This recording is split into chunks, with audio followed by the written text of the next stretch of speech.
Bienvenue sur ce dernier thème de l'école du bonheur, la santé. Alors qu'est-ce que c'est la santé? La santé, c'est certes ne pas être malade, mais c'est aussi surtout d'être en forme, d'être dans la capacité de pouvoir réaliser ses activités quotidiennes sans fatigue, on va dire. Et pour ça, je vais vous parler d'un outil qu'on appelle la boussole du bien-être. Cette boussole, elle est composée donc de 4 cadrans. Un cadran qui va être l'alimentation, bien sûr, on va y revenir dessus. Un autre cadran qui va être le sommeil. Un cadran qui va être de bouger, faire du sport, l'activité physique. Et un dernier cadran qui est les émotions positives. Et ce qui est magique dans cette boussole du bien-être, c'est qu'en fait, les 4 cadrans s'auto-entretiennent. Par exemple, si j'ai l'habitude de faire du sport ou de l'activité physique, comme nos enfants derrière, je vais pouvoir générer des hormones qui vont favoriser mon sommeil. Mais je vais également en favoriser d'autres qui vont me permettre de bien m'alimenter, de ne pas trop manger. Je vais en avoir d'autres qui vont me permettre d'être moins stressée et d'autres plein souriants. Et en fait, ces 4 cadrans s'auto-entretiennent, on va dire, physiologiquement.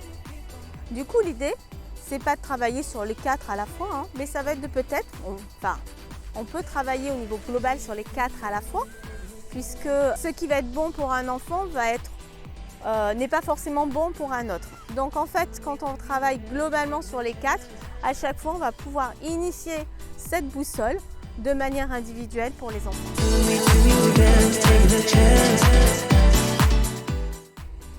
Alors, qu'est-ce qu'on entend déjà par bouger?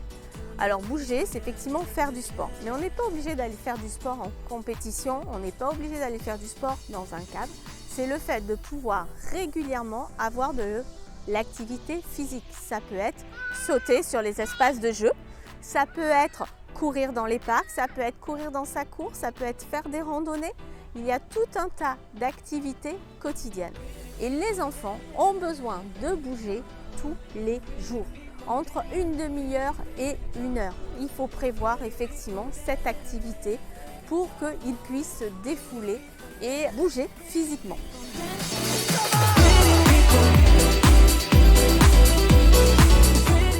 Le deuxième point, c'est bien sûr l'alimentation.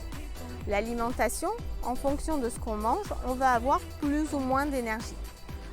L'alimentation idéale, je dirais, elle existe, elle est surtout diversifiée. Ça va être de manger de tout en quantité raisonnable. Une alimentation riche en sucre va nuire au développement effectivement de l'enfant, ça va nuire à sa digestion.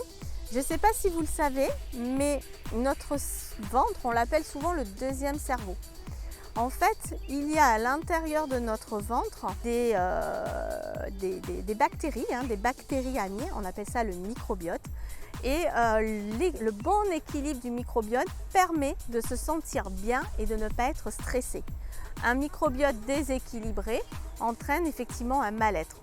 Donc aujourd'hui, on sait que notre bas-ventre est capable d'envoyer à notre cerveau des messages comme quoi ici, ça se passe mal au niveau du ventre. Et ce qui crée la fatigue, ce qui crée le mal-être, ce qui crée du stress. Donc l'alimentation, effectivement, elle doit être la plus diversifiée possible. Avec des fruits, des légumes, un petit peu de viande, des féculents, bien sûr de temps en temps gâteaux et bonbons, ça fait aussi du bien, ça donne le sourire. Donc qui est aussi une des composantes de cette boussole du bonheur.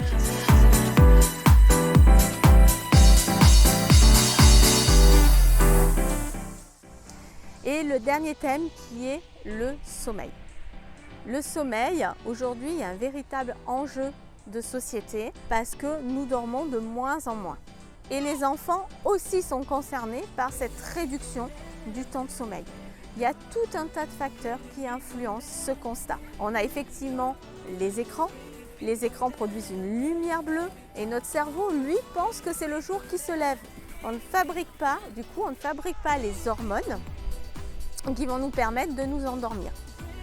On a vu effectivement que la qualité de l'alimentation pouvait influencer aussi notre qualité de sommeil, l'activité physique. Il y a tout un tas de facteurs qui influencent notre sommeil. Le bruit aussi, les lumières, ce sont autant de facteurs qui peuvent nuire à l'endormissement le soir.